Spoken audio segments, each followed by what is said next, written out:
सर्वप्रथम सर्वांना श्री स्वामी समर्थ. स्वामी महाराजांच्या कृपेने तुमच्या सर्व चांगल्या इच्छा पूर्ण होत ही स्वामींचरणी प्रार्थना करते आणि आजच्या व्हिडिओला सुरुवात करते. तर 2 डिसेंबर ते 7 डिसेंबर असा खंडेरायाचा नवरात्र उत्सव सुरू झालेला आहे. ज्यांचे खंडेराया कुलदैवत आहे त्यांच्याकडे सुद्धा उत्सव हा सुरू आहे. आता ज्यांचे खंडेराया खंडोबा कुलदैवत नाही, आपण सर्व सुद्धा खंडेरायाची मनोभावे भक्ती करत आहोत, सेवा करत आहोत. आपण खंडेरायाच्या नावाने खोबरं आणि हळद आपल्या देवघरात ठेवलेलीच असेल, तर ठेवलेली नसेल तर अजून सुद्धा वेळ गेलेली नाही. अजून सुद्धा चंपाषष्ठी परवा आलेली आहे, म्हणजे 7 डिसेंबर 2024 शनिवार रोजी चंपाषष्ठी आलेली आहे. तुम्ही जर सुकं खोबरं आणि 1 खोबऱ्याची वाटी आणि त्यात भरून हळद म्हणजेच भंडारा, हा भंडारा सोन्याची जेजुरी आपण म्हणतोच, तिथं भंडारा उधळतो आपण, तोच भंडारा आपल्या देवघरात प्रत्येकाने ठेवायचा आहे. अजूनही वेळ गेलेली नाही. महिला असो पुरुष असो, तुमची ही सेवा राहिली असेल. खंडेराया तुमचं कुलदैवत असो किंवा नसो, घरात सुख शांती सोन्यासारखे दिवस येण्यासाठी आणि खंडेरायांची भरभरून आपल्यावर कृपा राहावी म्हणून आपल्या देवघरात आजच एखाद्या कोपऱ्याला, दिशा वगैरे बघू नका, कुठल्याही एका कोपऱ्याला एक लहानशी खोबऱ्याची वाटी घ्या. एखाद्या स्टीलच्या वाटीत किंवा पितळाच्या वाटीत ठेवायची आणि त्यात पूर्ण भरून भंडारा ठेवायचा आहे, म्हणजे हळद भरून ठेवायची आहे. ती हळद चंपाषष्ठीच्या दिवशी ती वाटी काढून घ्यायची. ती हळद तुम्ही देवी देवतांना वापरली किंवा वर्षभर ती हळद एखाद्या डबीत साठवून ठेवा. कुठंही कामाला जाऊ द्या, तुम्ही मुलं शाळेत जाऊ द्या, कॉलेजला, नोकरीनिमित्त भंडारा कपाळी लावा. महिला पुरुष सर्व जणांनी हा भंडारा कपाळी लावायचा आणि मग आपल्या कामाला बाहेर पडायचं. कायम खंडेराया आपलं रक्षण करतात. कधीच कुठलं संकट आपल्यावर येऊ देत नाही आणि आपल्याला प्रत्येक कामात यश मिळायला लागतं. नशिबाची साथ मिळायला लागते, खंडेरायाची साथ मिळते, कृपा राहते. म्हणून हा भंडाराचा उपाय नक्की करा. हळद, थोडीशी हळद आपल्या देवघरात महिलांनो ठेवली नसेल तर आजच ठेवून द्या. हळद म्हणजे साक्षात लक्ष्मी आहे आपल्या घरात. आजच म्हणजे आज मार्गशीर्षाचा गुरुवार सुद्धा आहे, आजच आपल्या देवघरात थोडीशी हळद सुक्या खोबऱ्यावर ठेवा आणि चंपाषष्ठीच्या दिवशी ती हळद काढून घ्यायची, म्हणजेच ती वाटी खोबऱ्याची काढायची आणि ते खोबरं असेल सुकं सर्वांनी प्रसाद स्वरूप खायचा आहे आणि थोडीशी हळद आपल्या कपाळी प्रत्येकाने लावायची. 4ही दिशांना थोडा थोडा भंडारा उधळून द्यायचा आहे. महिलांनी उधळला, पुरुषांनी उधळला, काही हरकत नाही. 4ही दिशांना उधळा. 4ही दिशांकडून तुम्हाला सोन्यासारखं सुख शांती नक्कीच प्रदान करतील खंडेराया. तर हा 6 दिवसांचा नवरात्र उत्सव सुरू झालेला आहे. प्रत्येकाच्या घरात हा उत्सव सुरू झालेला आहे. आता ज्यांचे खंडेराया कुलदैवत आहे ते तर विधियुक्त त्यांची आपण घटी बसवलं असेल, खंडेरायाचा टाक असेल तुमच्याकडं, पहिल्या दिवशी टाकाला पंचामृताने श्रीसूक्त 1 वेळा पठण करून, शिव महिन्व पठण करून अभिषेक केला असेलच तुम्ही, नाहीतर खंडेरायाचा जप करत तुम्ही आपल्या खंडेरायाच्या टाकावर अभिषेक करून तो टाक आपल्या घटात मांडलाच असेल तुम्ही. तर चंपाषष्ठीच्या दिवशी आणि या 6 दिवसात सर्व कुटुंबियांनी किंवा कुटुंबातील एका व्यक्तीने तरी 14 वेळा किंवा 28 वेळा मल्हारी सप्तशती या ग्रंथाचं पारायण नक्की करायचं असतं. नाही झालं किमान 7 वेळा, किमान 5 वेळा किंवा नाहीच झालं किमान 1 वेळा तरी मल्हारी सप्तशती या ग्रंथाचं पारायण आपल्या घरात झालंच पाहिजे. अजून पण वेळ गेलेली नाही आहे. महिला करा पुरुष करा, नक्की करा. 7 तारखेपर्यंत चंपाषष्ठीपर्यंत तुम्ही 1 वेळा तरी मल्हारी सप्तशती या ग्रंथाचं पारायण नक्की करा. तुमचं कुलदैवत जर खंडेराया असेल तर मी म्हणेल आवर्जून करा, नक्की करा.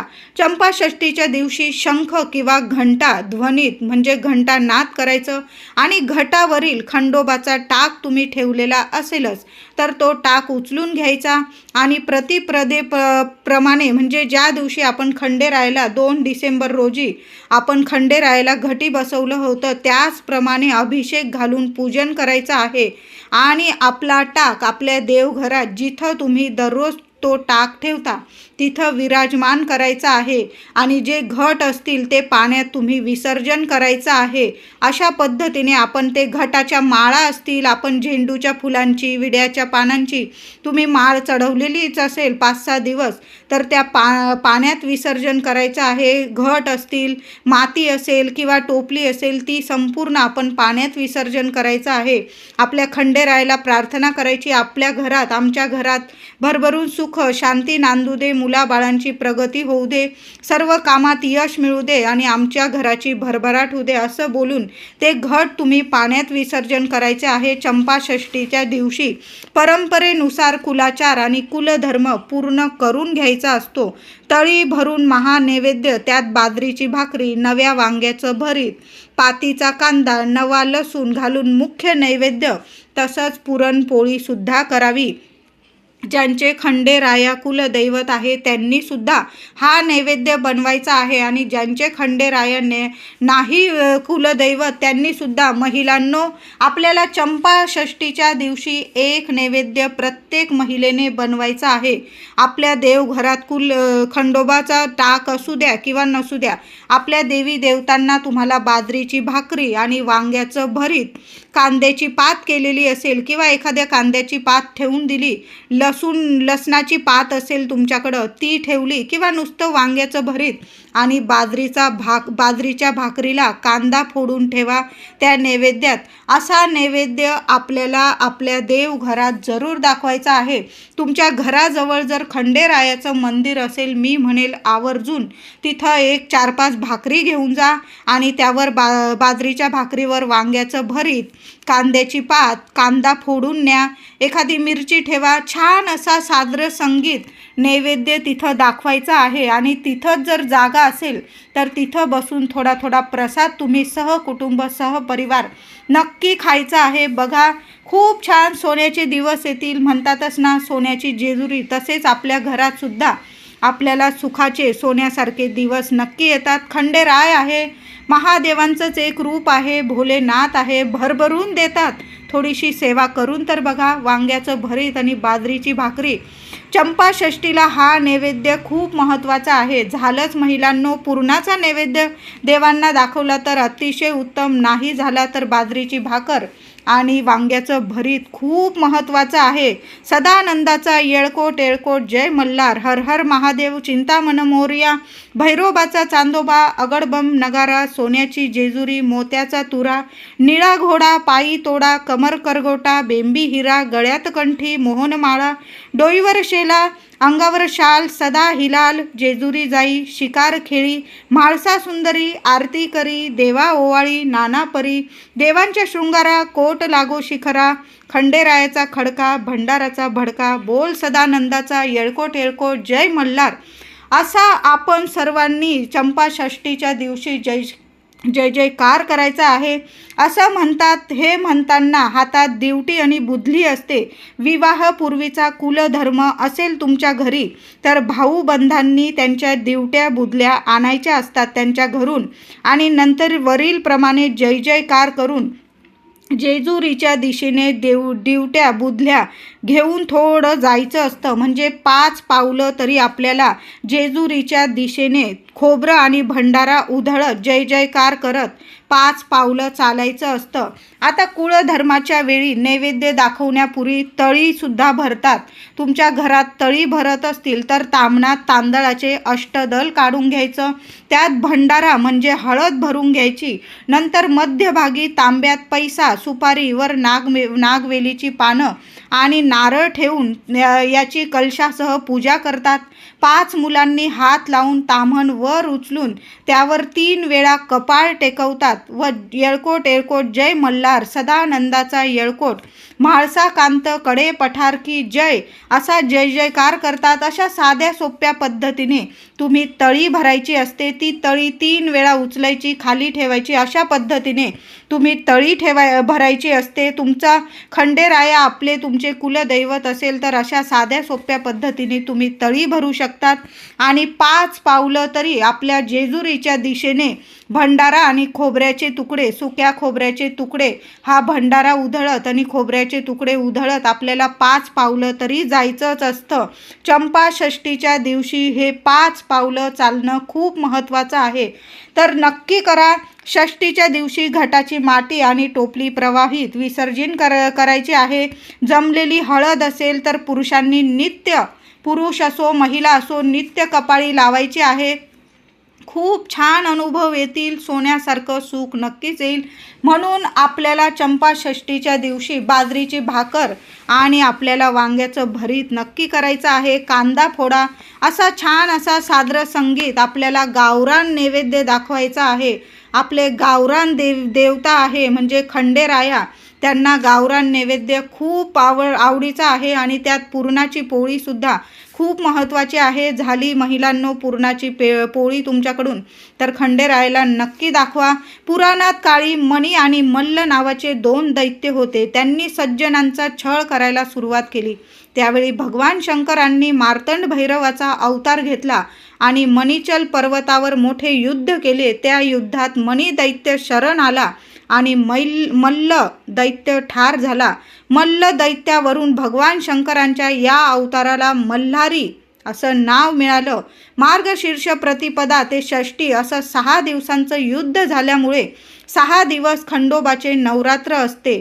5 दिवस उपवास करून 6व्या दिवशी सोडतात. या 6 दिवसात देवांसमोर माळा बांधल्या जातात. खंडोबाला झेंडूची फुलं खूप प्रिय असल्याने ती व्हायची असतात. चंपा षष्टीला तुम्हाला झेंडूची फुलं महादेवांना, आता तुमच्या घराजवळ जर खंडेरायाचं मंदिर नसेल तर सरळ आपण जायचं आहे महादेवांच्या मंदिरात आणि शिवपिंडीवर तुम्हाला व्हायची आहे. आपण नेहमीच पांढरी फुलं वाहतो, पण चंपा षष्टीच्या दिवशी आपल्या महादेवांना शिवपिंडीवर झेंडूची पिवळी फुलं अवश्य व्हा. महिला असो, पुरुष असो, विद्यार्थी असो, लग्नकार्यात काही अडीअडचणी येत असतील, घरात आर्थिक टंचाई असेल, कटकट होत असेल, कुणी त्रास देत असेल, आवर्जून कुणी शत्रू जर त्रास देत असेल तुम्हाला विनाकारण तो तुम्हाला खूप त्रास देत असेल, तर चंपा षष्टीच्या दिवशी शनिवारी 7 डिसेंबरला महादेवांच्या मंदिरात, तुमच्या घराजवळ जर खंडेरायाचं मंदिर असेल, आवर्जून जा. बाजरीची भाकर, आपण वांग्याचं भरीत नैवेद्य करून घेऊन जा.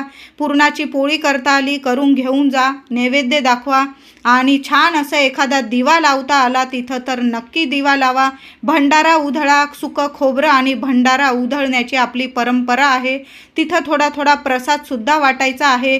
ती हळद उरलेली वर्षभर सांभाळून ठेवली आणि रोज मस्तकी लावली तरीही चालेल. अशा पद्धतीने आपल्याला खंडेरायाचा उत्सव म्हणजे चंपा षष्टी अशा पद्धतीने साजरी करायची आहे. मल्हारी सप्तशती या ग्रंथाचं पारायण 1 वेळा का होईना नक्की करायचं आहे. महाराष्ट्रात खंडोबा हे अनेक लोकांचे कुलदैवत आहे. जेजुरी, निमगाव, पाली, नळदुर्ग ही खंडोबाची स्थानं मुख्य स्थानं आहे आणि जेजुरी तर मुख्य स्थान आहे. पूजेच्या वेळी उच्चार करताना श्री मल्हारी मार्तंडाय नमः असा उच्चार करावा. तुम्हाला जर मंत्र म्हणायचा असेल तर तुम्ही श्री मल्हारी मार्तंडाय नमः असा उच्चार केला. महिला असो पुरुष असो, रोज या मंत्राचा उच्चार किमान 21 वेळा तरी करा आणि मग कामानिमित्त बाहेर पडत जा. मल्हारी पूजा झाल्यानंतर तालिका पूजन म्हणजे तळीचे पूजन अवश्य करावे. त्या तळीतील भंडारा म्हणजे हळदीचं चूर्ण देवाला अर्पण करायचं असतं. तळीसाठी मंत्र येळकोट येळकोट जय मल्हार असा जयघोष करून 30 तळी उचलून खाली ठेवावी असे 3 वेळा करावे. नंतर नारळ फोडायचा. त्यातील पाण्याने देवाला मार्जन करायचे असते. देवाला खोबऱ्याचा नैवेद्य खूप महत्त्वाचा असतो. जसं आपण भाकर वांग्याचं भरीत दाखवतो तसा नैवेद्य खोबऱ्याचा खूप महत्त्वाचा असतो. पुन्हा येळकोट येळकोट असं म्हणून 3 वेळा तळी उचलून ठेवायची असते. सर्वांना प्रसाद द्यायचा असतो. अशा साध्या सोप्या पद्धतीने खंडेरायाचा हा उत्सव आपण साजरा करायचा असतो. चंपा षष्टीच्या दिवशी सर्वांनी खंडेरायाच्या दर्शनाला नक्की जा. जेजुरीला जाऊन जर तुमच्याकडून दर्शन झालं तर सोन्याहून पिवळं, नाही झालं तुमच्या घराजवळ खंडेरायाचं मंदिर असेल तिथं जा. नाहीच जमलं कोणाला तुमच्या घराजवळ मंदिर नसेल, सरळ आपण महादेवांच्या शिवपिंडीचं पूजन करायचं आहे. पंचामृताने, गाईच्या दुधाने अभिषेक घाला. नंतर स्वच्छ पाण्याने अभिषेक घाला. झेंडूची पिवळी फुलं अर्पण करायची आहे. काहीतरी गोडाधोडाचा नैवेद्य दाखवायचा आहे. आता महादेवांच्या शिवपिंडीजवळ तुम्हाला बाजरीची भाकर आणि वांग्याचं भरीत याचा नैवेद्य नाही दाखवता आला, आपण आपल्या देवघरात, साक्षात सर्व देवी देवता आपल्या देवघरातच वास करत असतात.